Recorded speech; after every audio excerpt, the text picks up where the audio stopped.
시간이 길지 않기 때문에 제가 우선 강의 안내를 조금 말씀드리겠습니다.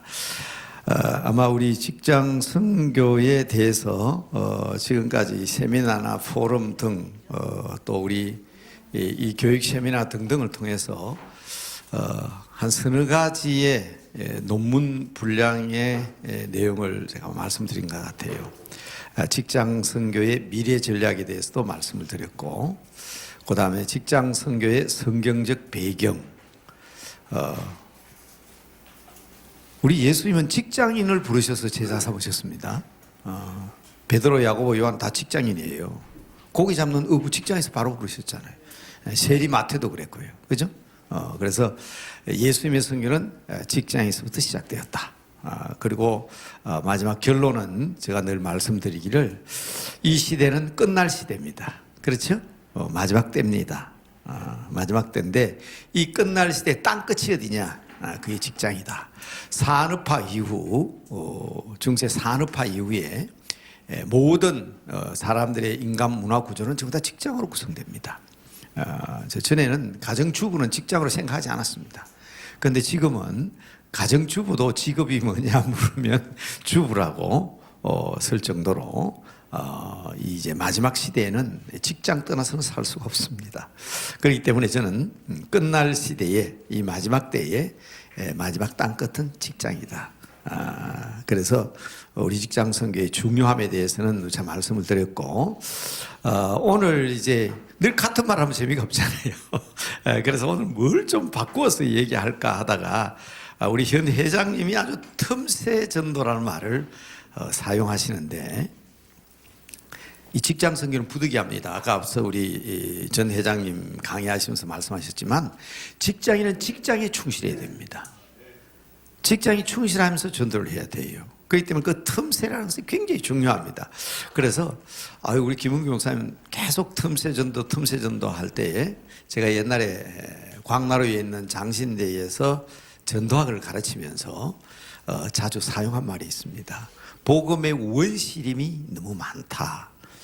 우리 신학교를 졸업하는 목회자들은 복음의 원시림을 개척해야 된다. 그게 여러분 교재 3페이지 보면 아주 간단하게 소개되어 있습니다. 그래서 그 복음의 원시림 기억하시기 바랍니다. 그런데 그 말을 저는 앞으로 우리 직장 선교, 현 회장님이 강조하는 틈새 전도이기 때문에 이것을 틈새 전도란 말로 바꿔야 되겠다. 그래서 그 부제를 보면 그래 돼 있죠. 틈새 전도 전략으로서 우리가 타 종교에 대해서 우리가 알아야 되겠다, 그런 말씀을 드렸습니다. 저는 지금 현재는 태국 선교사로 가 있는데, 네 번째 아이를 출산하기 위해서 제 딸이 지난주에 들어왔어요. 한국에 있으면 대단한 애국자인데, 뭐 선교사도 한국 사람이지만 네 번째 아이 때문에 들어왔어요. 걔가 청년 시절 때, 그 당시 청년들 데리고 저는 이 복음의 원시림을 개척한다 해가지고 제가 직접 청년들을 이끌고 나이트클럽, 룸사롱, 그리고 콜라텍, 노래방 이런 곳을 다니면서 야간 전도를 한 적이 있습니다. 우리 딸아이가 전도 갔다 와가지고 교회에서 간증을 하니까 사람들이 웃어야 될지 울어야 될지 모르겠다고. 그 복음의 원시림이에요. 전혀. 그런 데 가면요, 눈 뜨고 기도하면 안 돼요. 언제 병이 날라올지 모르기 때문에 반드시 눈 뜨고 기도합니다. 그리고 전도하러 들어갈 때 맨 먼저 부르는 게 사장입니다. 사장 허락받지 않고 함부로 그런 데 들어갔다가는 나중에 영업 방해로 큰 봉변을 당합니다. 그런데 그 젊은이들이 한 바퀴 돌고 나서 저녁에 한 두세 시간 전도하는데 한 말이 있어요. 목사님 참 이상합니다. 나이트클럽 사장이나 룸사롱 사장이나 그런 사장들이 교회와 관계없는 사람이 한 사람도 없다는 거예요. 다 보면 우리 삼촌이 목사다, 우리 외할아버지가 장로였다, 다 그런 관계가 있어요. 그러니까 이제 여하튼 그런 내용이라든지, 또 절간, 무당집 전도할 생각 안 하잖아요. 근데 아무나 할 수 있는 건 아니고 특별한 훈련이 필요합니다. 근데 저는 그런 얘기를 하려고 하는 것이 아니고, 이제 우리가 상대해야 될 사람들은 다양한 종교인들, 타 종교인들과 함께 생활합니다. 그래서 제 전공이 선교학으로 신학 박사이기도 하지만 저는 동양 철학을 전공한 사람입니다. 예, 저는 불교, 유교, 또 힌두교 등 동양의 철학을 공부했습니다. 제가 공부한 학교는 지금 경산에 있죠. 영남대학교에서 동양 철학으로 학위를 받았습니다. 서울에 있는 사람은 그 뭐 지방 대학 하지만 그래도요, 한강 이남에서는 동양 철학으로는 최고로 치는 학교입니다. PR이 좀 심했습니까? 그래서 어떤 사람은 말하기를 왜 목사님이 동양 철학을 했냐? 제가 동양 철학을 할 목적은 딱 단순합니다. 동양 철학은 종교학입니다. 그렇기 때문에 타 종교인들을 어떻게 하면 개종시킬 수 있을 것인가를 알기 위해서는 알아야 되겠다. 그래서 지금 제게 주어진 시간이 딱 50분이거든요. 10분 까먹어서 한 40분이에요. 4대 종교를 지금 이거 거의 다 소개하고 있습니다. 근데 그 4대 종교를 한 종교 10분간 소개가 됩니까? 그래서 제가 지금 말씀드리는 것은 아마 불교를 집중적으로 연구한 사람도 저처럼 얘기할 수가 없습니다. 그걸 얘기하는 것은 제가 성경을 하는 사람이고 또 동양철학을 연구하면서 4대 종교를 연구하면서도 이것이 선교의 틈새가 어디에 있느냐를 찾기 위해서 연구한 부분이기 때문에, 그리고 여러분 이 가령 불교를 얘기하면 여러분 이 교재 들고 불교가 뭐다 이해할 필요 없이 그냥 제 강의 한 5분 10분만 들으시고요, 엑기스만, 그러면서도 어렵지 않게 가장 쉬운 방법으로 제가 4대 종교를 제가 일부러 원고 안 들고 왔어요. 그러니까 제가 원고를 안 들고 이 종교에 대해서 얘기할 수 있는 정도의 수준 이야기라면 여러분들도 그냥 들으시고 타 종교, 적어도 4대 종교에 대한 틈새는 그런 부분이 있겠다 하는 것은 여러분의 몫입니다. 그래서 가장 쉬운 방법으로 말씀을 드리겠습니다. 첫 번째 제가 말씀드릴 것은 불교인데요. 불교와 한국과의 관계는 떼놓을래야 떼놓을 수가 없습니다. 그런데 굉장히 방대합니다. 제가 동양 철학을 하면서 제가 주장하는 학설이 하나 있는데요. 그게 뭔가 하면 종교 진화설입니다. 종교는 진화합니다. 모든 종교는 진화하지 않는 종교가 없습니다. 왜냐하면 종교를 처음 창시한 사람은 뛰어난 천재입니다. 대단한 사람이에요. 그런데 시대가 지나갈수록 더 탁월한 천재들이 나타납니다. 그렇기 때문에 그걸 진화시키지 않을 수가 없습니다. 그래서 굉장히 많이 진화했습니다. 제 얘기를 들으면 얼른 나오실 건데요. 그런데 유일하게 진화하지 않는 종교가 딱 하나 있는데 그게 뭐겠어요? 기독교입니다. 새로워지기 위해서는 새로운 방법이 도입되고 새로운 내용이 나와야 되지만 우리 기독교는 새로워지기 위해서는 가장 캐캐묻고 오래된 성경으로 돌아야 합니다. 그렇죠? 우리 개혁 정신은 첫째는 솔라 피데 솔라 스크립투라, 오직 말씀입니다. 그러면서 처음 직분으로 돌아가야 되는 거예요. 왜냐하면 우리 기독교는 원칙적으로 말하면 종교학적으로 말하면 종교가 아니에요. 하나님께서 우리에게 사람이 종교를 만든 것이 아니라 하나님이 우리에게 주신 것이기 때문에 이것은 진화될 수도 없고 바뀔 수도 없고 그 진리는 영원히 불변입니다. 그것을 먼저 전제로 하고 제가 여러분들에게 소개를 하겠습니다. 자, 불교에 대해서는요, 여러분 아주 여러 가지로 그냥 복잡하게 설명하는데요, 우리가 매주일마다 예배 드릴 때 사도신경 하잖아요. 그렇죠? 사도신경의 내용이 뭡니까? 성부 하나님, 성자 예수님, 성령 하나님에 대한 고백과 교회에 대한 고백이지요. 삼위일체의 고백인 것처럼 불교도요, 신앙 고백이 있습니다. 그 세 개가 엑기스입니다. 그 내용만 알면 거기에서 다 파생된 내용이기 때문에 복잡하게 제가 이걸 연구를 하고 또 여러 가지 불경이나 또 불교학자들이나 역사를 연구하면서 왜 이렇게 간단한 것을 그렇게 오랫동안 우려먹냐, 성경에 비하면 정말 아무것도 아닌데, 자, 그게 틈새가 보입니다. 자, 그럼 불교의 세 가지의 신앙 고백이 뭐냐면 이걸 삼보귀이라고 얘기합니다. 그게 불교의 모든 핵심이에요. 삼보귀. 세 가지의 중요한 고백이 있습니다. 그게 뭔가 하면 첫째는 불, 두 번째는 법, 세 번째는 성. 많이 듣던 말이죠. 이게 불교의 교리는 이게 전부입니다. 이것만 그냥 알면 돼요. 불법성. 불은 뭐냐면 부처를 얘기합니다. 부다. 법은 불법을 얘기합니다. 달마. 어떤 사람은 내가 이 얘기하니까 목사님 달마가 왜 동쪽으로 갔습니까? 그러는데 그건 영화 제목이지 영화 제목이지 다른 말은 법이란 말입니다. 법, 불법. 그 다음에 성은 샹가 그러죠. 그래서 불법성 세 개만 알면 됩니다. 그래서 이 사람들이 고백할 때 이렇게 얘기합니다. 나는 부처님께 귀의합니다. 나는 불법에 귀의합니다. 나는 스님께 귀의합니다. 더도 없고 덜도 없고 그게 불교의 끝입니다. 그러니까 한 3분만 제가 얘기하면 끝나잖아요. 그런데 이제 이 내용을 그래도 알아야 안 되겠습니까? 그죠? 교재를 안 보고 여러분 그냥 들어서 알아야 안 되겠습니까? 맞습니다. 부처는 말 그대로 부처입니다. 우리는 부처님께 모든 것을 맡깁니다. 그 말입니다. 그런데 문제는 이 부처에 대한 사상이 두 개의 사상이 있습니다. 불교의 역사, 이건 외울 필요는 없고 그냥 들으세요. 왜 불교를 제가 진화했다고 얘기하는가 하면 부처가 고다마 시달다가 살아있을 때의 불교를 근본 불교로 하고요. 그 다음 그 후에 100년을 갖다가 원시 불교라고 그럽니다. 그리고 원시 불교가 각각 나누어지면서 부파 불교가 되고요. 그 부파 불교가 저 남방 불교, 우리는 소승 불교라고 합니다. 그런데 이 불교가 중국으로 들어옵니다. 당나라 시대 때 중국으로 들어와가지고 기독교의 영향을 받아가지고 기독교화됩니다. 그게 대성불교입니다. 그래서 불교를 연구하다 보면 왜 성경책하고 똑같은 부분이 그렇게 많냐? 그럴 수밖에 없는 게 성경을 본받아서 그렇습니다. 그런데 이걸 거꾸로 얘기합니다. 대표적인 사람도 이름은 그건 이름 하나 알아놓으세요. 저 한양대학교에 프랑스 불문학과 교수가 있어요. 그 불문학과 교수가 이상한 글을 발표했습니다. 민희식이라는 사람입니다. 민희식. 이분이 무슨 얘기를 하는가 하면 내가 언어를 연구해 보니까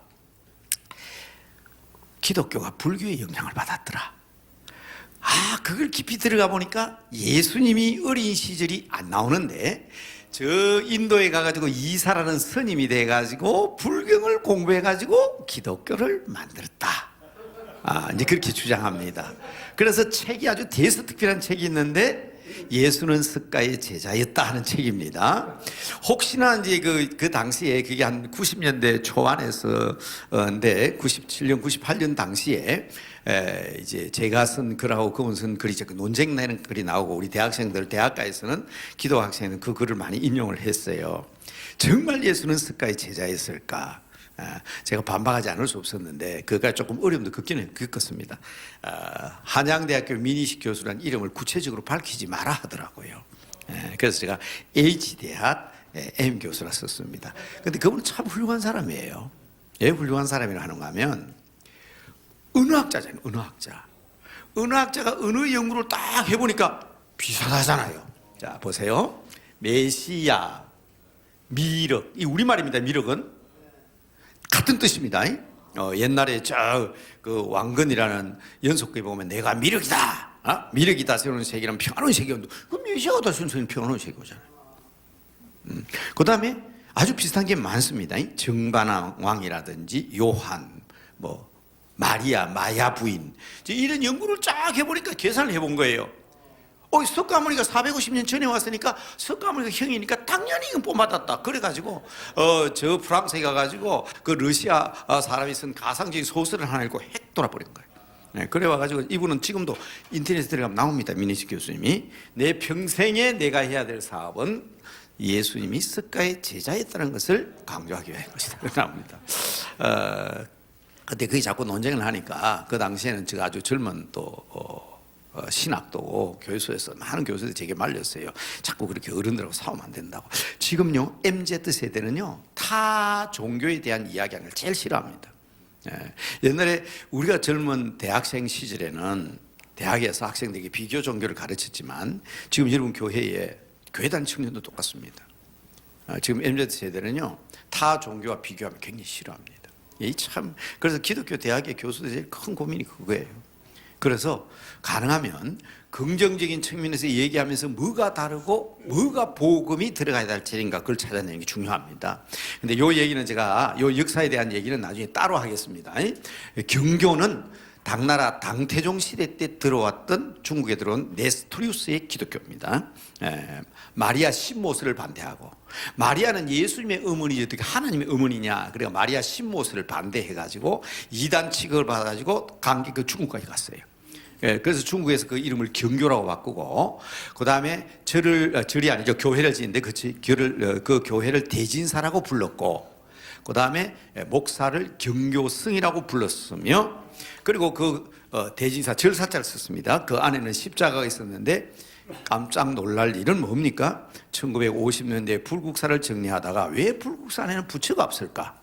그게 계속 궁금했는데 십자가가 나왔잖아요. 그래서 그 십자가 이름은 숭실대학교 박물관에 가면 있습니다. 지금 저는 꼭 부탁드리는 것은 숭실대학교 박물관 앞에를 꼭 한번 가서 그 십자가 구경 한번 해봤으면 좋겠다. 이제 그게 증거예요. 석굴암에 가면 보살의 얼굴이 있는데 네스토리우스 바다에 들고 다니는 예수님의 어머니 마리아 얼굴과 똑같습니다.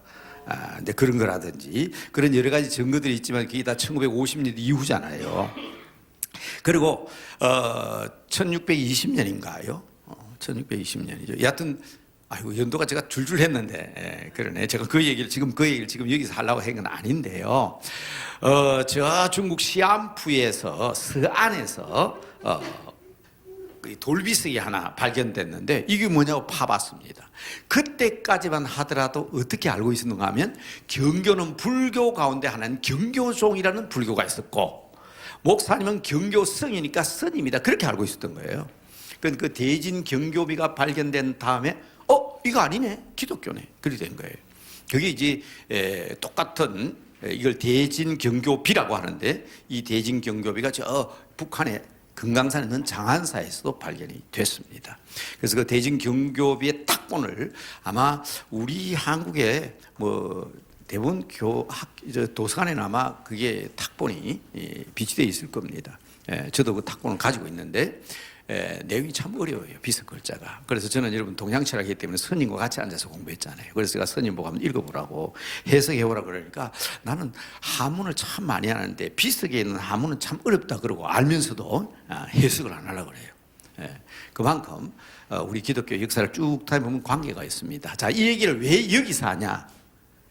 이 경교의 영향을 받아서 말하는 부처님과 저 남방 소승불교는 부처님이 다릅니다.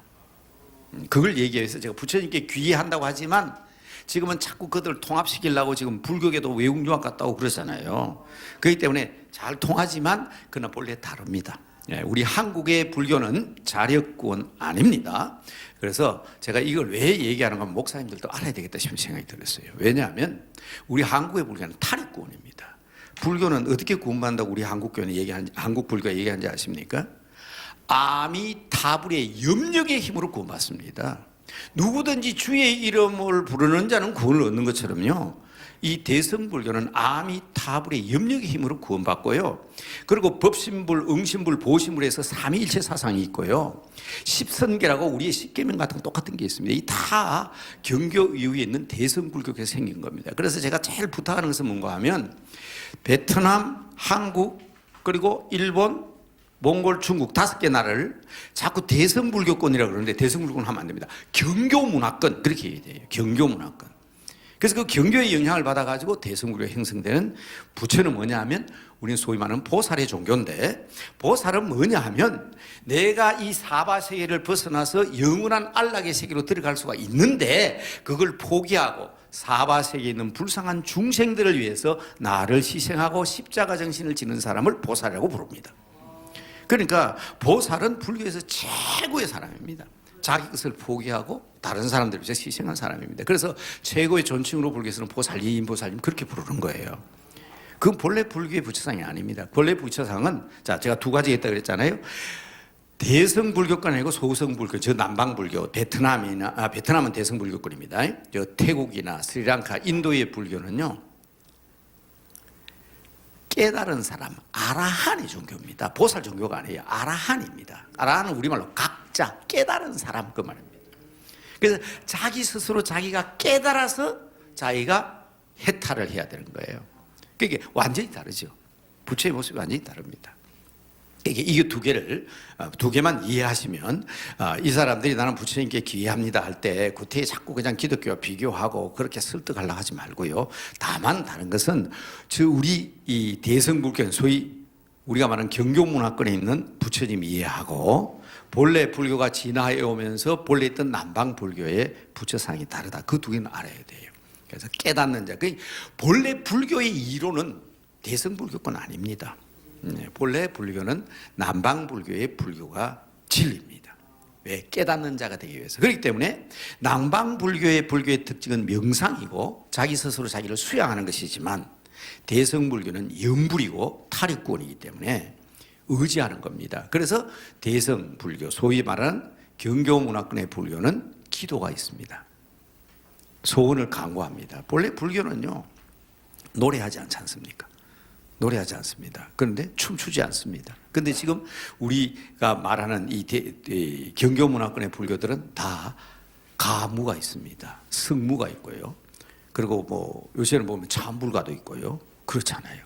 자, 그걸 이해하기 위해서는 부처님께 귀의한다 그러는데 부처님에 대해서는 우리는 부처님을 따라가기를 원하고 부처님을 닮기를 원하는데 남방불교가 말하는 부처하고 이쪽에 있는 우리 경교 문화권에 있는 불교가 얘기하는 부처님 상은 다릅니다.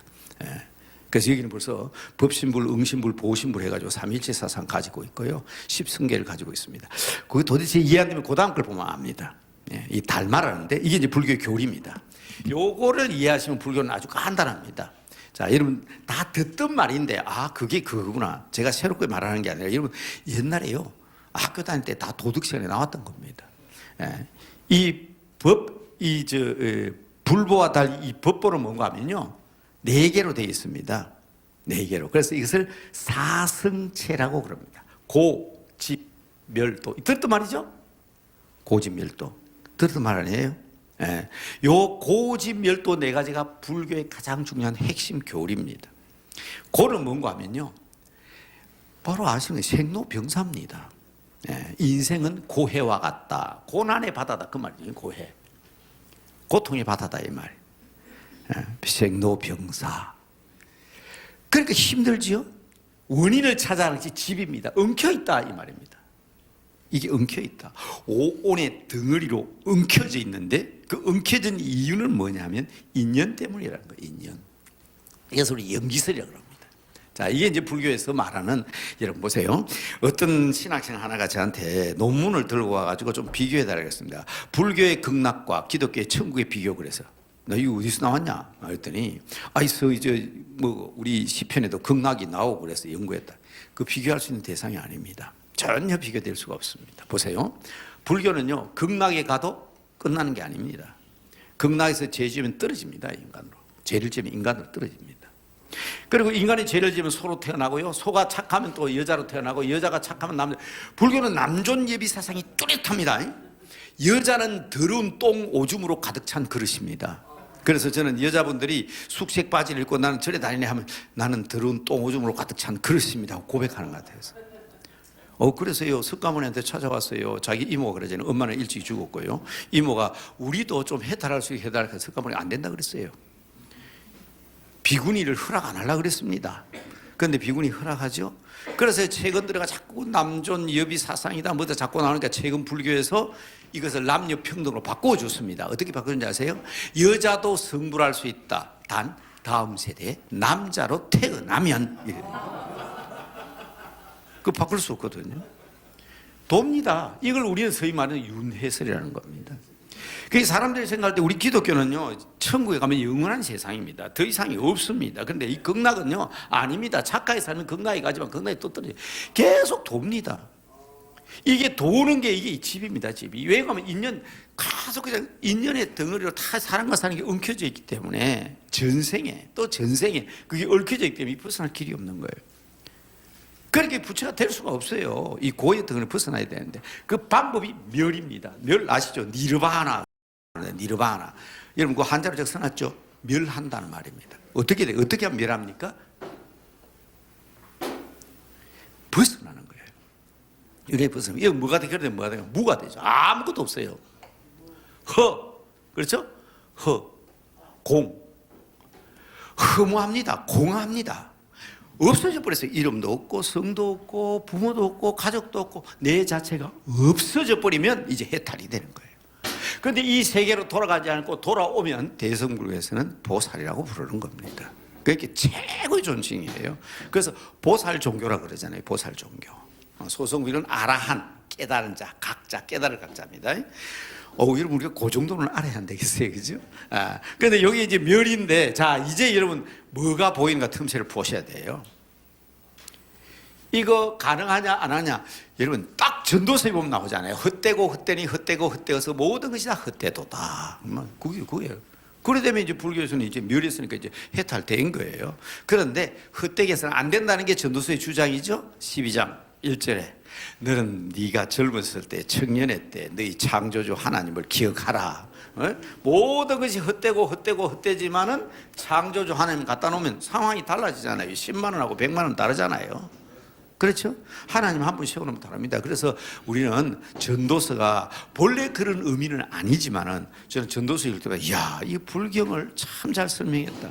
방법이 있습니다. 그게 돕니다. 자, 이거 이제 얘기하면 다 쓱 우리 기독교인들 웃어요. 싱긋이 웃습니다. 네, 그러나 불교에서는 이게 굉장히 중요합니다. 이 도가 뭔가 하면 팔정도입니다. 팔정도. 8가지의 해탈하는 길이 있습니다. 한번 보세요. 이거 원고에 나와 있죠? 바르게 생각하고, 정사, 정은, 바른 말 하고. 뭡니까? 여러분 학교에서 도덕이에요, 도덕. 그렇죠? 초등학교에도 도덕이 나와 있어요. 그렇게 살면 이렇게 된다는 겁니다. 이 답니다. 그러니까 이 얘기하면요, 팔정도 얘기하면, 야, 대단하죠. 이러면 그 스님들 불교방송 저 어제도요, 미안합니다, 제 손주하고 앉아가지고요 어제도 불교방송을 했습니다. 성진 스님이 나왔어요. 성진 스님은 제 후배입니다. 제 지금 핸드폰에도 있습니다. 어제 제가 그 보고 난 뒤에 야, 잘 봤다, 네 사진 하나 찍으려고 그랬더니 왜 그리 빨리 끝내냐, 네 그랬어요. 그 정도로 지금 스님하고 저 내통하고 있는 거죠. 그런데 그분들이 얘기하는 거 보면 굉장히 배울 점이 많습니다. 근데 그건 아니에요. 뭡니까? 이거예요. 이거예요. 그런데 우리 성경은 뭐예요? 도는 무슨 도를 알아야 돼요? 십자가의 도를 알아야 되잖아요. 여러분 아십니까? 한국의 선비 정신의 핵심이 뭔지 아시죠? 도학선비입니다. 한국의 선비 정신은 도학선비입니다. 도는 통해야 됩니다. 통하지 않으면 길이 아닙니다. 가다가 막다른 고는 길이 아닙니다. 막다른 고는 그 길 아니잖아요. 그런데 이 도통한 사람 우리는 도사라고 합니다. 근데 나는 도사들도 따라다녀봤지만 도통한 사람 아무도 없었습니다. 왜? 다 죽었어요. 십자가의 도가 왜 능력입니까? 십자가의 도는 통해 있어요. 죽음이 가로막지를 못합니다. 그렇죠? 영생으로 연결되는 거예요. 그래서 옛날 우리 선조들 가운데 윤치호 대감이라든지 김구 선생, 안창호 선생 이런 분들 그리던 선비가 기독교를 얘기할 때는 이분들이 다 도학 선비들이에요. 도학 선비에다 딱 예수를 만나니까 길이 확 뚫려 버렸잖아요. 그러니까 그게 바로 뭔가 하면 이 팔정도선에서 끝나지 않는다. 이게 틈새예요. 요리적 틈새예요. 그러니까 지금 제가 말씀드렸다시피 이분들은 비교하는 거 지금 젊은 세대 싫어하니까 비교하지는 말고 도덕적으로 참 훌륭하다. 전도서 내용이 거기에 있네. 그런데 너희가 알지 못하는 한 가지가 있다. 그게 뭔지 아냐? 그것을 우리 교회의 신국주 집사라는 분이 동국대학교 총장님이셨는데 아시는 분 있을지 모르겠어요. 신국주 박사. 한국의 최초의 정치학 박사고 동국대학교의 총장을 지냈었던 저희 교회 집사님입니다. 한 5년 전에 돌아가셨습니다. 93세로요. 이분이 돌아가시기 전에 제게 한 말이 그거예요. 목사님, 제가 불교대학에서 총장을 지냈는데 교회 오면 키가 이만큼 더 커가지고 불교대학교 총장이 교회 다닌다 할까 싶어가지고 늘 엎드려서 예배드리는데 이제 제 가슴 펴고 예배드리겠습니다. 그리고 이 중앙대학교에서 입원해 계시다 중앙대학병원에서 돌아가셨는데 돌아가시기 3일 전에 제게 한 유명한 낭인은 말이 하나 있어요. 저는 이 세상에서 가장 행복합니다.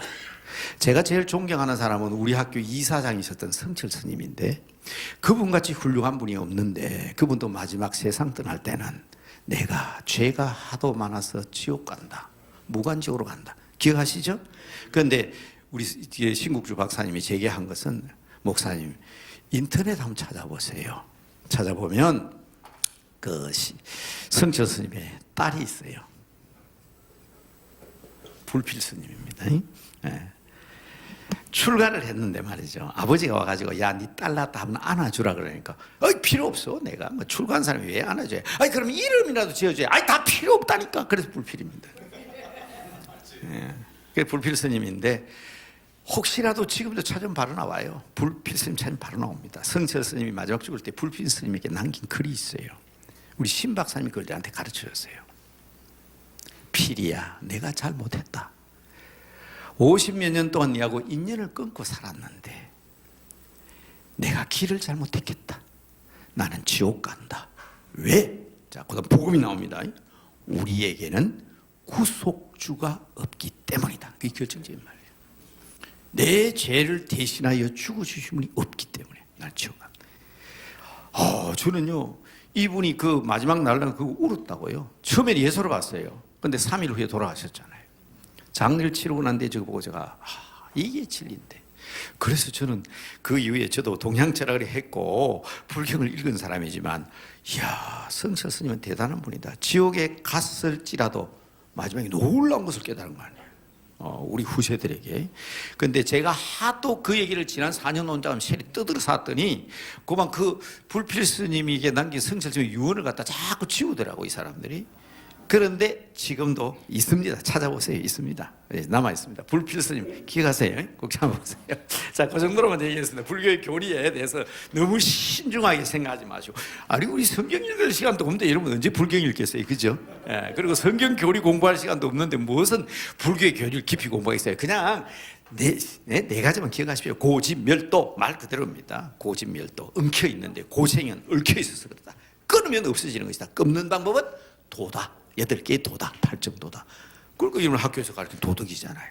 그래서 제가 이 얘기를 목사님들이나 교인들에게 얘기할 때는 마지막에 비웃어요. 왜? 우리 그 정도로 우리 다 알잖아요. 그러나 결정적인 것은 그 도는 십자가의 도가 거기 안 나와 있거든. 십자가의 도가 안 나와 있거든. 자, 성은 아주 간단합니다. 스님께 귀합니다 하는 것인데 성은 두 성이 있습니다. 제가성이 있고요. 제가성, 집에서 일하는 제가성이 있고 출가성이 있는데 서로 주고받습니다. 출가성은 제가성에게 법시를 해야 되고 제가성은 출가에게 보시를 해야 됩니다. 그것만 해주면 돼요. 법만 가르치면 됩니다. 그래서 여러분 조계사에서 옛날에 막 톱과 도끼가 난리를 쳤죠. 그런데 여러분 불교 신자들이 저런 스님들 지금 미쳤나 이런 소리 들어본 적이 있습니까? 그런 소리 안 합니다. 제가성들은 출가성들에게 먹을 것만 제공해주고 보시만 잘해주면 됩니다. 그리고 이 출가성은 제가성들에게 법만 잘 가르쳐 8정도만 잘 가르치면 되는 거지. 저희들이 뭐 싸움질을 하든지 뭐를 하든지 간섭하지 않습니다. 그게 아주 특이한 특징을 가지고 있죠. 그래서 아마 기독교가 그래서 난리가 났을 거예요. 그런데 여러분 그렇게 하지 않는 것은 이 나름대로의 자기들이 가지고 있는 자기의 한계를 넘지 않는 월권하지 않는 아주 특별한 특징들이 있기 때문에 있습니다. 그래서 여러분 이 불교는 이 정도로만 얘기할게요.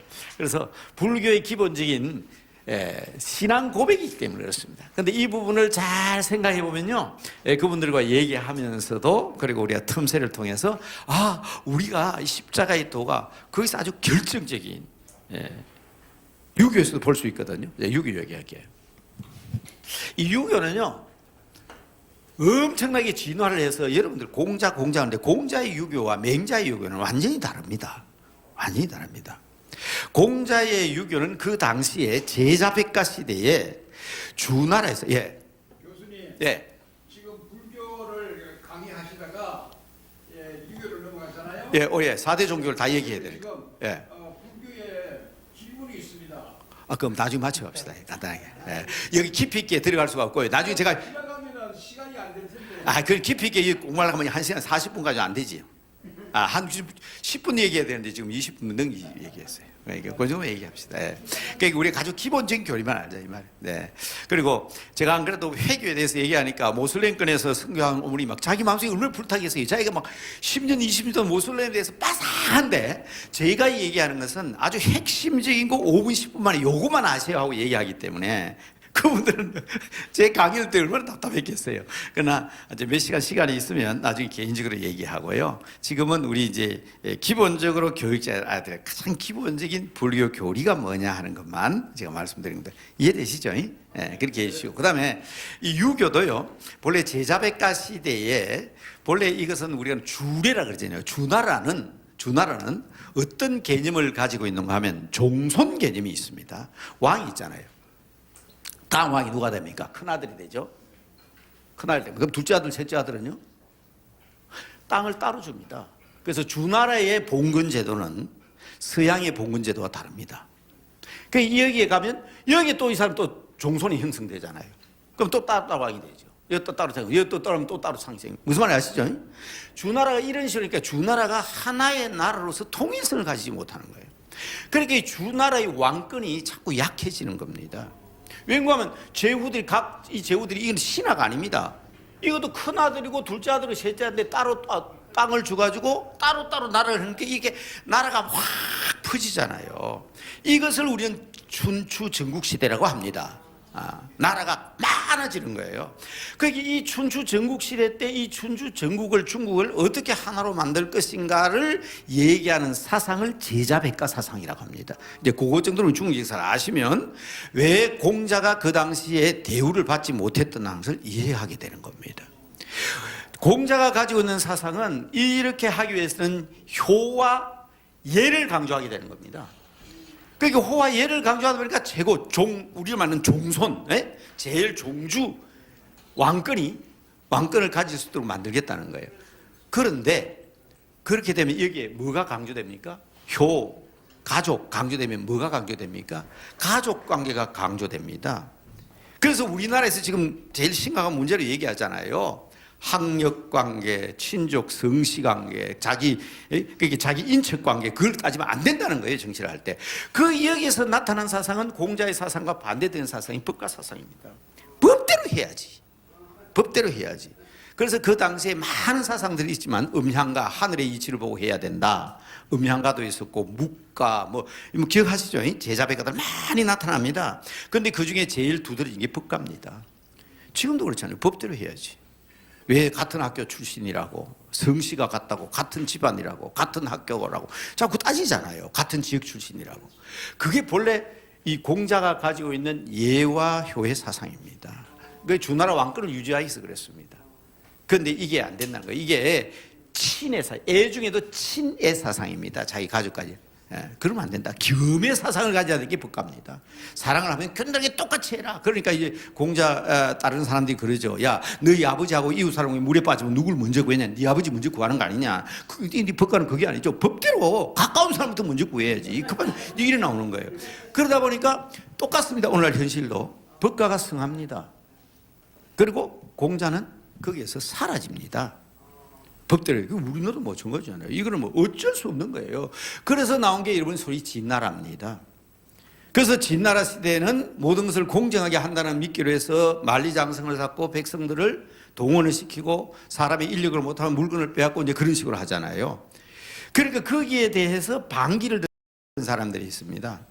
그게 뭔가 하면 그래도 육아 사상을 가진 사람들이 있잖아요. 그래서 이분들이 부도덕함을 지적하고 진시하게 항의하니까 있었던 사건이 분서객류 사건입니다.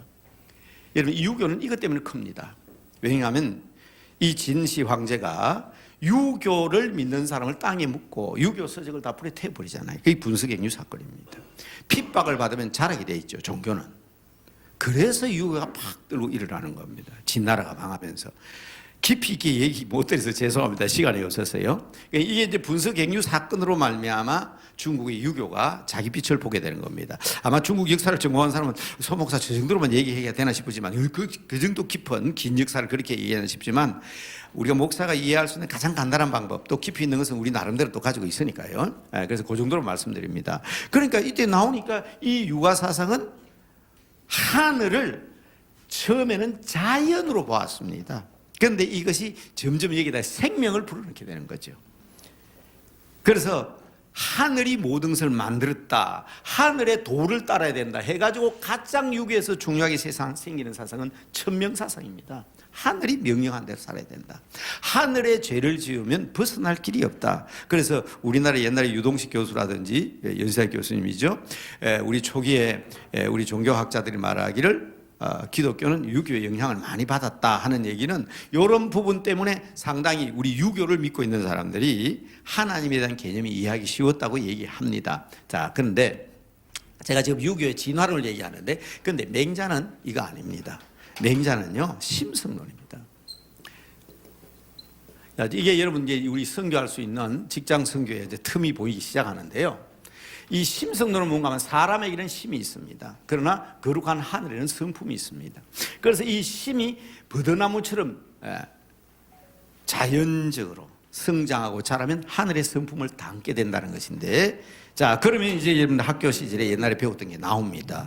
이 심은 뭔가 하면 이 심의 끝은 사단입니다. 사단의 끝은 네 가지의 성품이 됩니다. 그게 뭐냐? 인, 의, 예, 미안합니다, 지하는 거예요.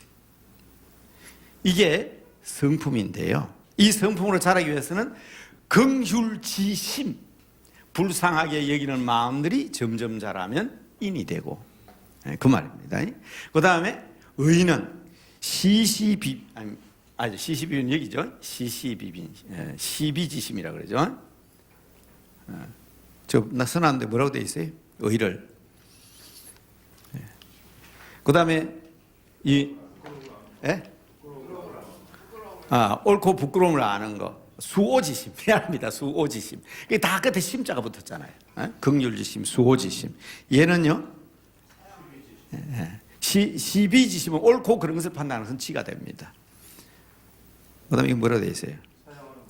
예, 사양지심. 야, 시간이 쫓기니까 머리가 파도다 돌아갑니다. 시계를 쳐다 보니까. 조금만 오버합시다. 그래서 이 심성이 버드나무처럼 물이 흐르듯이, 그래서 자라면 인의 예지가 되는 거예요. 이게 맹자의 심성론입니다. 공자가 말하는, 맞습니다, 인도 있지요. 공자의 인도 있고 예도 있고 다 있지만 그 방법 자체가 이제는 시대가 바뀌니까 또 뛰어난 천재가 나오니까 진화를 하는 거예요. 그래서 우리나라에서는 이 영향을 참 많이 받았습니다. 시간 없이 길게 얘기하지 않겠습니다만은, 자, 서울 장안 도성을 건설할 때에 고려 시대가 불교 국가인 반면에 조선은 유교 국가입니다. 그래서 동대문을 만들면서 흥인지문을 만들었고, 그렇죠? 서대문을 만들면서 도니문을 만들었고, 남대문을 만들면서 숭례문을 만들었습니다. 북대문은 본래 홍지문 아니었습니다. 북쪽에는 문이 없었는데 후에 만들었지만 홍지문. 그래서 우리나라는 동대문, 서대문, 남대문, 북대문 다 인의 예지로 되어 있습니다. 그게 다 이 맹자의 영향을 받았기 때문인데, 이것이 나중에 합쳐지면서 그 중심에 뭐가 있어야 되느냐? 자, 이게 이제 우리 기독교로서는 인의 예지신에서 보신각이 한가운데 있는 거예요. 그러니까 이게 우리가 맹자의 심성론의 영향을 받았다고 보시면 됩니다. 근데 그 내용도 좀 구체적으로 설명드렸으면 좋겠는데 제가 5분 10분 만에 드린다 그러니까, 그리고 불교 진화를 말씀드려요. 그러나 실제로 조선의 유학은 공자도 맹자도 아닙니다. 신유학입니다. 주자입니다. 주자. 조선의 유학은 주자학입니다. 이 주자학에 반대했던 학문이 양명학인데 일본으로 건너갔지요. 그래서 똑같은 유교지만 조선은 주자이고 일본은 양명학인데, 이게 이제 조선을 흔들어 놓습니다. 유자학의 근본 이치는 이기론입니다. 이기론은 뭔가 하면 여기에 가령 실판이 있다는 본래의 이치가 있다는 거예요. 이치. 그러나 우리 눈에 나타나는 것은 뭐 기라는 거죠. 자, 그것으로 끝났으면 얼마나 좋겠습니까? 이기 이론론, 이기 이원론 가지고 싸움질을 하는데, 그게 조선시대 4대 당파를 만듭니다. 태계 같은 분은 이기 이원론입니다. 이와 기는 다릅니다. 이는 근본적인 이치입니다. 물론 우리 신학자 가운데 어떤 사람이 하나님 같은 존재다 뭐 이렇게 얘기하는 사람도 있는데 그걸 갖다 붙이면 이단됩니다. 이단됩니다. 그러나 머릿속으로 이치를 따지면 그럴 것 같습니다. 왜냐하면 궁극적인 이라는 기본적인 이치가 있는데 그게 기라는 것으로 우리에게 드러나는 거예요. 이게 다르다는 거예요. 그런데 뒤에 율곡은 이기 이론론을 얘기하지요. 그래서 기에 이가 올라타고 있다. 아마 그런 말을 합니다. 그래서 그게 막 사색당파를 막 싸웁니다. 그래서 이 이기론은 조선시대의 유교의 가장 핵심을 이루는 학자들 간의 논쟁이 됩니다. 그래서 이 이기론 논쟁하려고 그러면 또 시간이 많이 걸리니까요. 또 질문은 나중에 하십시다. 여하튼 제가 말하는 것은 벌써 유교의 근원은 자체가 진화적인 틀을 타고 오잖아요. 그런데 이것을 제가 하나로 기독교적인 논리로 하나로 만든 것이 이제 좀 미안합니다. 제가 대표회장 맡은 지가 늦게 돼서 그 책을 여러분에게 나눠주지 못했는데 오래전에 제가 쓴 글이 있습니다. 그게 뭔가 하면 한국교회와 선비정신이라는 책이 있는데요. 한국의 초기 기독교 지도자들은 다 선비들이었어요. 그 선비들이 이 이기론의 어려움을 겪고 있고 더군다나 심성론에 빠져 있는 이 유교의 진리의 아름다운 매듭은 어디에서 나오느냐? 십자가의 도에서 나오는 도학선비의 원리를 설명하면서 구원받는 길을 설명하거든요.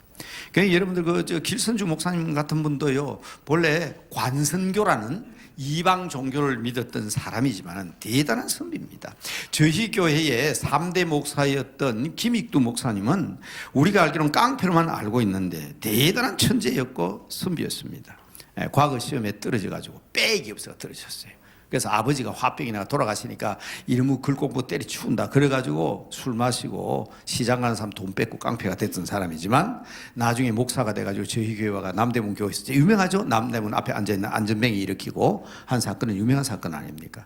그래서 그런 하나님의 성령의 역사적인 사건을 일으킨 모든 사람들도 보면 초기에 이와 같은, 그래서 이게 저는 뭐 우리 학자들은 그것을 안 받아들이지만 어쩌면 하나님께서 선교사의 뒤에 쫄쫄 따라다니는 하나님이 아니고요, 하나님이 선교사들보다 먼저 가셔서 그들의 마음을 고르게 해서 복음을 받아들일 수 있는 이치와 학문적인 논리를 다 깔아놓았다는 사실에 대해서 정말 깜짝 놀랄 때가 많습니다. 그 정도로만 우리 유교에 대해서 설명을 드리고요. 그래서 유교의 깊이는 제가 지금 유학을 설명하는 게 아니고 기독교인으로서 적극도 우리가 틈새 전도를 하고 타 종교인들을 이해하는 가운데에서 보세요. 이게 이 사람들이 기독교 복음을 몰라서 그렇지요. 세상이면 대단하잖아요. 하나 더 하고 넘어가야 되겠어요. 우리 그 주자학은 공부론입니다. 공부론입니다. 첫째 이 공부론을 강조합니다. 그래서 궁하면 통한다. 궁적통을 얘기합니다. 그래서 궁구를 해야 된다. 이 대나무가 뭐냐면 대나무를 쫙 바라보고 그래서 그런 말 하잖아요. 우리 안광이 지배를 철한다. 우리가 어떤 이치를 보고 탁 바라보고 있으면 그걸 궁구하고 고민하면 그게 이치가 발견된다는 거예요.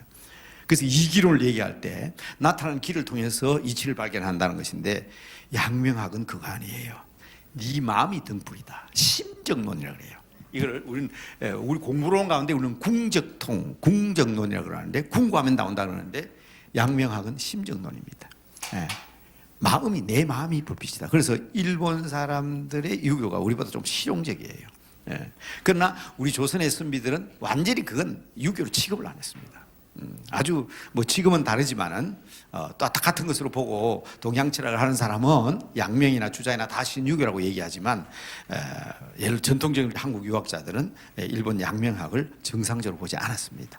지금은 상황이 다릅니다. 자, 그다음에 이제 한국의 제일 중요한 제가 4대 종교를 얘기한다는데 실제로 한국 사람에게 잊을 수 없는 아주 중요한 한국 사람의 알지 못하는 사이에 가지고 있는 종교가 있습니다. 그게 뭔지 아세요? 그게 무교입니다. 샤머니즘입니다. 여러분 이것도 제가 깊이 있게 설명을 못 드리겠고요. 제가 이 무당의 종류를 통해서 제가 무속 종교를 간단하게 설명하겠습니다. 아까 우리 전 회장님께서 제사에 대해서 얘기하셨지만 저는 고등학교 때 학생 회장을 했거든요. 그런데 사진이 남아 있어요. 깜짝 놀랐어요. 왜냐하면 저는 그 당시에 저는 고등학교 3학년 때 예수 믿었기 때문에 신앙을 잘 몰라요. 그래서 학교 뒤에 체육관을 짓는데 돼지대가리 갖다 놔놓고 학생회장 앞에 절하는 사진인데 그 학교가 막 크다란 게 제 사진이 붙어 있어요. 이 남대문교회 목사가 돼지대가리 앞에 절했다. 이게 참 보통 문제가 아니잖아요.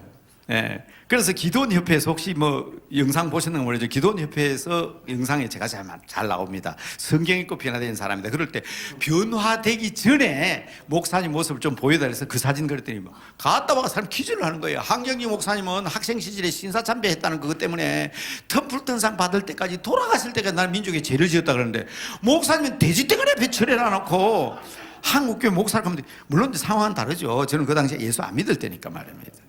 그러니까 저는 그런 무속적인 종교 하에서 자란 사람 아닙니까? 그러니까 이거는 우리 나름대로 정리할 필요가 있는데 그 정리를 제 나름대로 그 원고에도 몇 가지가 나와 있지만 제일 간단한 방법으로 무당을 통해서 설명드리겠습니다. 여자를 무, 남자를 무당을 격이라고 하는데 그러나 대개 이제 우리 한국의 무당은요 세선무, 학선무, 강심으로 구별합니다. 이것만 구별하면 이 무속신화에 대해서 거의 이해가 됩니다. 이 세선무는 뭔가 하면 우리 조상들로부터 어른들로부터 모르는 사이에 전해오는 무속신앙인데 대개 가무가 많죠. 가무가 많습니다. 여러분 저희 어머니는 무당 아니에요. 그런데 제가 어렸을 때 배 아프다 그러면 우리 어머니가 새끼줄 가와가지고 목에 걸고 왜 이래 귀신아 물러가라 해놔놓고 그런 거 그냥 칼 가지고 대문에 탁 던지고 칼이 대문 밖 봐라 칼끝이 대문에 귀신 나갔다 그러고 좀 안 아픈 것 같아요. 그죠? 안 아픈 것 같죠? 그 이런 거. 그리고 저는 저희 어머님이 늘 저녁 되면 세수를 못하게 했어요. 우리 할머니가 고모였대요. 그래서 저녁에 세수하면 꼼보각시 맞는다고. 그래서 시골에서 그냥 가면서 새카맣게 그냥 그렇게 시골에서 그렇게 제작이 크잖아요. 그다음 방에 신시는 뭐 개가 신 물고 간다 그래서 여하튼 온갖 소리 다 했습니다. 그런데 그런 것은 일종의 가무 형태이기 때문에 이건 점차 사라져가고 있습니다. 문제는 이게 제일 심각한 문제예요. 이거는 지금 우리가 국가적으로 양성하고 있기 때문에 문제입니다. 현대 우리가 선교를 하고 있는 우리들이 현대 문제로 심각하게 생각해야 되는 문제예요. 왜냐하면요, 이게 어디부터 시작되면 WTO 우루과이 라운드가 나오면서요 국경 없는 경제 시대가 되었어요. 여러분 저는 학교 선생할 때 초등학교 선생 제가 12년 했어요. 아이들한테 기술 달게 했습니다. 불조심 강조기간, 방공방첩 기억나시죠? 그런데 그 가운데는 국산품 애용도 있었습니다. 지금 그런 소리 하면 됩니까 안 됩니까? 큰일 납니다. 바위가 있으면 옛날에 국산품 예용 이런 거 막 붙여놨다고. 지금 텔레비에 그런 거 안 나오잖아요. 왜? WTO 체제 이후에 우루과이 라운드 협정에 의해서 국경 없는 경제 시대가 됐기 때문에 자국의 물건만 강조하고 외국 물건을 거부하면 우리는 왕따 당합니다. 이게 지금 이 시대입니다. 그래서요, 우리 선교를 하는 사람들은 국경 없는 경제 시대가 되었기 때문에 이제 나름대로 이제 선교할 수 있다고 생각한 거예요. 그런데 웬걸요? 자기 나라의 자국의 물건을 보호하기 위한 정책이 나오기 시작하는데 그게 바로 뭔가 하면 민족주의입니다. 일본 사람들은 이코노믹 애니멀이라고 그러잖아요. 수상이 와가지고 이거 독일제입니다. 이거 프랑스제입니다. 우리 외제 써야 됩니다. 그러면 일본 사람 대만에 알아요. 국산품 쓰라고 하는구나. 우리나라 사람이 대통령이 나와가지고 이거 일제입니다. 이거 미제입니다 하면 어떤 현상이 일어날까요? 이거 씁시다 하면. 그게 일본 사람과 같은 그런 경제적인 감각이 있는 나라들이 아니기 때문에 어떻게 해야 자국 물건을 보호할 수가 있겠습니까? 그게 바로 민족주의입니다. 민족주의. 그래서 우리 선교는요 민족주의 때문에 선교가 더 어려워졌습니다. 중국에서 왜 선교에서 저렇게 많이 쫓겨납니까?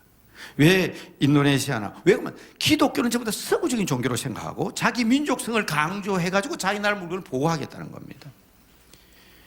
더 어려워지잖아요. 그래서 우리나라에서 학선무가 제대로 활기를 친 것은 옛날에는 앞을 보지 못하는 학선무의 특징은 뭔가 하면 호구지책입니다. 앞을 보지 못하는 사람들이 앞을 볼 수 없으니까 배워서 구설했습니다. 이게 학선무입니다. 그런데 오늘날 학선무는 어떤 사람들입니까? 소위 국가에서 장려하는 민속대학이라는 곳에 나와가지고 무당하는 점치는 방법을 배워가지고 그 동기생들이 마을버스 흩한 데다가 그냥 아무것도 붙여놨으니까 태길, 신수 뭐 이렇게 적어놨죠. 그 사람들이 뭐라는지 아세요? 여러분 솔직히 제가 말씀드릴게요. 저는 동양치라고 했잖아요. 저는 저하고 같이 공부하는 사람 중에 제 옆에 있는 사람이 민속대학 나왔다 그래서 나는 가야금 하냐? 그런 게 줄 알았어요. 한 학기나 지나가지고 내가 뭐가 전공입니까? 악기가 안 가지고 다니시냐고 그랬더니 아이고 목사님 저 무당입니다 이러는 거예요. 그냥 깜짝 놀라고 아니 무당이 무슨 공부를 합니까? 그래도 저 대학 출신인데요. 국비로 공부했대요. 그러니까 여러분 한번 생각해 보세요. 우루과이 라운드 이후에 여러분 당군 신상을 지그 집 안방에 만드는데 누가 뭘 합니까? 당군교 믿는 사람들이 당군교 사당에다가 당군 신상 만들고 우리가 얘기할 필요가 없잖아요. 왜 전국 각지 공원의 학교에 당군 신상 만듭니까? 그 이유가 뭡니까? 바로 이 민족 정신을 통해서 우리나라 경제를 보호하자는 거거든. 그러니까 이런 사람들에게 민속이라는 이름으로 공부를 시키니까 이 사람들이 그런 것을 배워가지고 저도 주역을 배웠습니다. 동양처럼 주역 안 배울 수가 없어요. 주역 학자들 가운데는 무속적인 게 많아요. 그러니까 그걸 이용해가지고 차에 갖다 붙여놔놓고 제법 바로 그랬어요. 목사님들은 참 불쌍하다고. 그렇게 교인들 신방나도 교인들 몇백 명 돼도 어려운 게 없지만 우리는 그런 거 없어도 걱정 없어요. 한 달에 부적 한 2개만 쓰면요 먹고 살고요. 1년에 큰 굿 5천만 원짜리 1억짜리 굿 한 번만 하면 1년은 걱정 없어요. 세상에 편한 게 목사님도 그만두고 이거 하나 해보시죠. 그게 학습무입니다. 그러니까 무슨 얘기입니까? 제가 옛날에는 이 학습무들이 앞을 보지 못하기 때문에 부득이해서 호구지책을 했지만 지금 호구지책을 하는 학습무들은 그렇게 배워서 하는 무당들입니다. 이게 전도 안 됩니다. 이 사람들 전도 안 됩니다. 먹고 사는 게 달려있거든요. 와 놀고 그러니까 그 사람 맨날 산에 들에 놀러 다니면서 온데 뭐 갖다 붙이고 부적 써주고 그런 사람들이거든요. 그런데 여러분 정말 전도하기 쉬운 사람은 이 사람들입니다. 이게 이제 한국에서 저는 무속신앙 가운데서 가장 무서운 무당이지만 제일 쉬운 것은 이겁니다. 뭐 시간 다 됐죠? 그거 얘기하는 거 아니에요? 네, 하나만 더 할게요. 조금만요. 이 강신무의 특징은 뭔가 하면요. 맨 먼저 사는 게 무병이 찾습니다. 우리 목사님들 아셔야 됩니다. 이게 이제 우리가 전도를 할 때 이 무병든 사람에게 무조건 병원 가든지 무조건 뭐 다른 방법 취하면 안 됩니다. 이것은 병원에 가도 병명을 모릅니다. 그러니까 여기저기 찾아다니는 거예요. 그런데 어느 무당한테 딱 탔더니 알아요. 야, 네 신이 왔구나. 그러면 이 무병 들린 사람에게 내림굿을 합니다. 이걸 강신굿이라고 그러죠. 강신굿. 그러면 이것을 알아맞힌 무당은 신모가 됩니다. 그리고 그 무당은 신딸이 되죠. 그래서 이 무당은 내림굿을 하는데 이게 바로 뭔가 하면 우리가 말하는 영접식입니다. 귀신 영접식이에요. 그러니까 바로 여기 귀신 들어가는 거잖아요. 자, 여기에서 우리가 전도할 때 가장 중요하게 알아야 될 게 있습니다. 귀신이 뭡니까? 동양의 전통적인 귀신은요, 원기. 자, 이 동양 철학적인 내용에서 나오는 거예요. 원기는 뭔가 하면 원통하게 죽은 귀신이 되는 거예요. 그래서 우리 한국에는 유명한 사람이 있죠. 이거 이대로 받아들인 유명한 목사가 있지요. 누굽니까? 김기동이라는 분입니다. 그분의 귀신론은 전부 다 성경적 귀신론이 아니라 모르니까 자꾸 뭐 이자니라는데 한국적 귀신론입니다. 그러니까 무좀 걸리가 죽으니까 얼마나 억울합니까? 그래서 무좀 들린 귀신이 되는 것이고, 교통사고 나가서 죽으니까 억울하니까 교통사고 나는 귀신이 들리는 거예요. 암에 걸려 죽으니까 암 귀신이 들리는 거예요. 그건 동양적인 사상입니다. 그러니까 옛날에 사람이 집 바깥에 죽으면 집에 안 가지고 들어오죠. 담장을 뚫고 집에 들어오고요. 그래서 바깥에 나간 죽은 귀신한테는 제사도 안 지낸다. 원기다. 그게 귀신론입니다. 한국적 귀신론이에요. 그러니까 옛날에는 병원에 가면 죽을 때가 되면 집에 빨리 가라 그러잖아요. 그런데 요새는 집에서 죽으면 큰일 나죠. 집에서 죽으면 바로 경찰서 신고해야 됩니다. 네. 지금은 그렇습니다. 검사한 이후에라야 장례를 치를 수 있습니다. 그러니까 옛날과 상황이 다르기 때문에 그런데 여하튼 우리 한국적인 전통적인 귀신론은 여기密집한 관계가 있습니다. 원통하게 죽은 것들이 돌아다니면서 이제 그 귀신에게 영접식을 하는 거죠. 자, 이거 얘기하면 우리 성경적 귀신론 얘기 안 하고도 뭐 오해를 하니까 성경적 귀신론은 뭡니까? 하나님이 그늘이 걷는 여러 천사들 중에서 가브리엘, 미가엘 천사들 중에 가장 수위 천사가 루시퍼죠. 천사장입니다. 타락합니다. 월권합니다. 천사는 사람보다 못합니다. 하나님이 심부름꾼입니다. 그런데 내가 왜 인간에게 수종드냐? 내가 인간에게 경배받아야지. 하나님처럼. 그게 타락입니다. 그래서 월권하면 안 됩니다. 저는 월권, 이게 제일 무서운 겁니다. 영광은 오직 하나님께 돌리는데 지가 딱 가로채고 타락하니까 쫄개들, 천사들 이것들이 타락하니까 이게 귀신들이에요. 이 성경적 귀신도 바로 아셔야 돼요. 이 귀신들입니다. 그러니까 우리 목사님들은 전공하신 분들은 또 그분에 대해서 깊이 있게 하신 분들은 아시는데 대개 일반 우리 선교하는 목사님과 달리 일반 목사님들은 자꾸 일로 따라가요. 이게 성경적인 거 분명히 하셔야 돼요. 이 성경이 논리대로잖아요. 그래서 성경에는 말입니다. 요 타락한 루시파를 사타나스라는데 이 사탄이라는 말은 성경에 전부 다 단수로 나옵니다. 복수 아닙니다. 성경에 전부 다 사타나스는 단수로 나옵니다. 그래서 히브리어나 헬라를 한 사람들은 이거 보고 그렇구나. 요거는요 귀신들 뭐로 나옵니까? 복수로 나옵니다.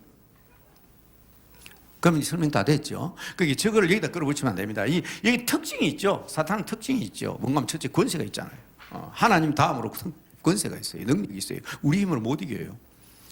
뭐가 같습니까? 요셉이 어떻게 보디발의 아내를 이길 수가 있겠습니까? 그런데 그 보디발의 아내가 요셉을 어떻게 합니까? 창세기 39장 보세요. 날마다 유혹합니다. 사탄의 두 번째 특징이 뭐예요? 유혹합니다. 요셉이 죄 지었습니까? 죄 안 지었습니다. 그런데 어떻게 합니까? 죄 뒤집어 씌우잖아요. 이 사탄의 3대 속성입니다. 권세 있고 유혹하고 참소하고. 이 세 가지의 특성을 성경적으로 이해하셔야 됩니다. 아주 사탄의 가장 모델이 되는 사람이 보디발의 아내고요. 물론 욥기에도 나오지만 뭐 그 얘기 다 할 수는 없고요. 여하튼 이걸 바로 알아야 되는데 자꾸 여기 갖다 붙이거든요. 그래서 우리가 다른 타 종교일 때 무교를 얘기할 때 이걸 이해해야 됩니다. 그러니까 이거는 다 누가 하는 짓입니까? 여러분, 내가 지금 내린굿을 해가지고 무당이 됐는데 내 이름을 이제 신모로부터 이름을 받았습니다. 남이 장군. 얼마나 억울하게 죽었습니까? 진짜 남이 장군이 그 사람 몸속에 들어갔을까요? 요겁니다, 요거. 그죠? 흉내 내는 겁니다. 10년 전, 5년 전에 저는 어쩌다 보니까, 이렇게 얘기하면 좀 이상한데, 여하튼, 제가 처음 79년, 80년 처음 제가 신학교를 졸업하고 부산 광안교회 전도사로 왔습니다. 저희 교회 담임 목사는 지금 여의도 순복교회 이영우 목사의 큰아버지입니다. 이경준 목사님. 그 밑에서 지금 전도사 생활을 했습니다. 군목 백마고지 전투 유교 군목 출신입니다. 그런데요 어느 날 예배당 뒤쪽에서요 사람 하나가 쓰러졌어요. 야 이년아 평생 나하고 같이 살자는데. 저는요 그거 목사님이 걸리면 큰일 납니다. 우리 목사님이 얼마나 무서운가 하면 저는 그 교회 전도사로 하면서 뭐 돌아가신 어른에게도 이영우 목사님 자기 큰아버지 보고 그런 얘기 한다고 몰라겠지만 군대 출신이 돼가지고요 절대로 예배 시간에 전도사는 안에 못 들어온다. 바깥에서 추워도 바깥에서 보초 쓰고 있어야 돼. 그리고 속을 사람 손전도사 하면 예 하면 달려 애 안고 나와야 돼. 그런데 이 사람이 넘어지면서 야 이년아 하는데 안 큰일 나잖아요. 그래서 제가 얼른 틀 안고 기도했습니다. 하나님, 이 여자가 지금 하나님 앞에 예배드리러 왔는데 이게 무슨 꼴이냐고 막 예수 이름을 일어나라고 하고 그러더니 씩 들고 가서 그냥 예배 드렸어요. 그런데 그 남편이 여러분 잘 아는 부산의 큰 굴지의 기업 동명목재라고 있어요. 그게 전무하시던 분인데 동명목재가 망했어요. 그 강석진 씨라는 사람은 대한민국에서 큰 절을 짓겠다고 지금도 동명불원이라고 부산에 있어요. 동명대학교도 있고요. 그런 사람인데 이제 회사가 그렇게 되다 보니까 이제 이분이 돌아다니다가 얕은 귀신 들린 사람 같아요. 그러니까 막 이 남편이 6년 전에 죽은 여동생 목소리라고 벌벌 떨고 또 난리가 났어요. 근데 나가졌잖아요. 근데 교인들이 문제는 문제예요. 저는 절대로 사탄아 물러가라 이런 소리 한 적도 없고요. 그런데 그냥 교인들이 소문을 내는데 우리 손전도사님인데 말이야 그 강석진 씨 양며느리가 왔는데 귀신이 들려가지고 막 공중에 붕 뜨더라는 안 떴습니다. 그냥 넘어졌어요. 근데 엑소시스트에 나오는 거예요. 근데 손전도사가 오더니 사탄아 물러가라 하니 쏙 깔아놨더니 그러니까 그때부터 귀신 들린 사람들이 막 찾아오기 시작하는데 그래서 제가 엄청 고생한 적이 있습니다. 그때 제가 안 믿는 가정에서 무당들 속에서 살았잖아요. 저희 사촌 형수도 제보고 참 생기기는 잘생겼는데 참 아깝다고 단명하다고 43살 살면 죽으니까 저게 얼마나 아깝냐. 근데 사실은요 예수 믿고 난 뒤에도 그분 나더라고. 내가 몇 살을 뭐 40살 넘어서 내가 44살 되면 죽는 거 아닌가. 그래서 여러분 그래서 제가 그것 때문에 오늘의 운세 보지 말라는 거예요. 그게 되든 안 되든 재미로 본다 하는데 그게 잘못된 줄 알면서도 어릴 때부터 우리 형수한테 그런 소리를 자꾸 듣다 보니까요. 막 40대 되니까 돼 가니까 막 사람이 불안해지고 하나님의 기도도 물론 많이 했지만 여하튼 그런 특징이 있습니다. 그래서 빨리 끝내야 되죠. 빨리 끝내야 되죠. 그래서 이런 이 유에 귀신이 역사하는 것이지 6년 전에 죽은 신우이가 아니라 바로 이거죠. 바로 이겁니다. 자, 4대 종교 가운데 지금 3개 말고 해교가 남았는데, 모슬렘이 남았는데, 너무 앞에 불교에 그냥 시간을 너무 많이 보내버렸어요. 회교에는 제가 딱 한 3분만 얘기할게요. 회교에는 2가지만 이해하면 됩니다. 가지고 뭐 하시는 분들은 많은 경험을 자꾸 얘기하려고 하는데 2가지만 얘기해야 됩니다. 그리고 우리 저 회장님이 회교도들에게 많이 이렇게 나가서 틈새 전도를 하시는데, 이해하실 것은 그분들은 대단히 미신적이고요. 그리고 회교에서 말하는, 모슬렘에서 말하는 천국은 우리가 말하는 천국이 아니라 남성들의 성적 쾌락 장소입니다. 그래서 순교를 해야 하늘에서 천사하고 결혼하는 겁니다. 여자에게는 인격이 없습니다. 여자가 인격도 없는 게 웃기는 왜 웃고 울기는 왜 우냐 그래서 갈아버린 거예요. 여자는 웃으면 안 됩니다. 울면 안 됩니다. 그래서 울고 웃는 모습을 갈아버린 거예요. 그게 이제 회교인데, 회교에는 5가지의 해교를 지탱하는 원리가 있습니다. 해교 5가지 원리가 있습니다. 자, 그것만 제가 얘기할게요. 5가지 원리가 5개. 그래서 이걸 5교, 5가지 교리와 5주라 그러는데, 5가지의 기둥은요, 신기순, 예심. 그렇죠? 순서가 바뀌었나요? 밑에 저는 이름을 기록하는데, 그 다음에 알청경, 금순. 그래서 저는 이름을 이걸 예심과 금순이만 기억하면 돼요. 요거 좀 첫차 따서 다 얘기했는데, 뭔가 하면 이 사람들의 신앙적인 지탱은요, 이 신앙 고백 때문입니다. 하루에 5번씩 고백하잖아요. 그리고 이 사람들은 하루에 5번씩 기도하잖아요. 세상에서도 기도하잖아요. 그 다음에 이거는 뭡니까? 예, 술 아닙니다. 벼랑간 시간이 돼야 돼. 예, 술래 맞습니까? 예. 그 다음에 요것은 예언자, 요것은 심판. 그런데 여기에 하나 더 갖다 붙여놨죠, 요새는. 뭔가 하면 성전, 거룩한 전쟁. 하나 더 갖다 붙여놨습니다. 왜 그 사람들이요, 5살, 6살 되면 이 폭탄을 안고 뛰어드는지 하면, 순교하면 천국으로 바로 갑니다. 천사 바로 만나서 결혼할 수 있어요. 그런데 나이가 들어가 죽으면, 나이가 들어주면 육신은 여기에 놔놓고요, 영혼이 붕 떠오릅니다. 땅에 묻는 순간 영혼이 내려옵니다. 그래서 마지막 날을 기다립니다. 심판 때까지. 그 심판 때까지 계속적으로 유혹을 받습니다. 유혹에 안 넘어가야 됩니다. 그러니까 이 사람들은 순교를 해야 가는 거예요. 이거 어떻게 이겨내겠습니까? 그러니까 이런 사상을 가지고 있기 때문에, 이런 심판 사상을 가지고 있기 때문에 그 사람들은 죽는 것을 두려워하지 않습니다. 네. 그거 아셔야 되고요. 그 다음에 거꾸로 썼네, 지금 잡으니까. 이게 5주고 이게 5교죠. 알라신, 그죠? 이거는 천사 숭배하는 거. 그 다음에 이 뭡니까? 경전, 호란의 책으로 보고. 그 다음에 이 뭐라 그랬어요? 금식. 암나마당 금식이죠. 그 다음에, 이게 순례고요. 미안합니다. 이 예언자입니다. 이건 예언자죠. 예언자 심판, 그렇습니다. 이 예언자 속에는 예수님이 들어있습니다. 그래서 기독교인들이 잘 넘어가요. 예언자가 마호메트를 따라갈 예언자는 없지만, 예수님의 부활을 믿지 않고 예수님의 성천을 믿는다고. 마호메트는 죽었다 살아나지 않았거든. 그러니까 예수님이 죽었다가 살아난 것은 안 믿습니다. 그렇지만 예수님이 하늘로 올라갔다는 것은 믿습니다. 그래야 자기들 마호메트도 하늘로 올라간 거 믿잖아요. 여러분, 예루살렘에 가면 큰 그 예루살렘 궁전인데 그 안에 보면 큰 돌이 있잖아요. 옛날에 아브라함이 자기 아들 이삭을 바쳤던 번제단입니다. 이 돌입니다. 모리아산의 돌입니다. 이게 큰 궁전 안인데, 이 사람들은 여기를 뭐로 가는가 하면 마호메트가 말을 타고 올라간 돌이기 때문에 이렇게 황금 사원을 만들어 놨습니다. 이스라엘 군대가 지키면서 이 못 들어갑니다. 이유는 여기 지성소입니다. 하나님이 나타나는 자리이기 때문에. 그래서 희한합니다. 분명히 이스라엘 군대가 지키고 있는데 이 안에는 모슬림들이 차지하고 있어요. 그게 아시잖아요. 유대인들이 지성소에 안 들어가는 거. 그러니까 그런 희한한 논리를 가지고 있는 이 유대교와 모슬림의 희한한 논리가 엉켜져 있기 때문에 뭐라고 그래요? 이동주 교수, 아시아연합대학교 이동주 교수는 분은 회교는 타 종교가 아니라 이단이다, 그렇게 얘기합니다. 왜냐하면 저기 성경 논리를 갖다 짬뽕을 시켜놔놓고, 그 중에도 예언자 가운데 예수님을 갖다 집어넣어놓고 그렇게 임의로 보고 있기 때문에. 그런데 여기에 하나 추가되는 것은 미신적인 요소가 엄청 많이 들어가 있습니다.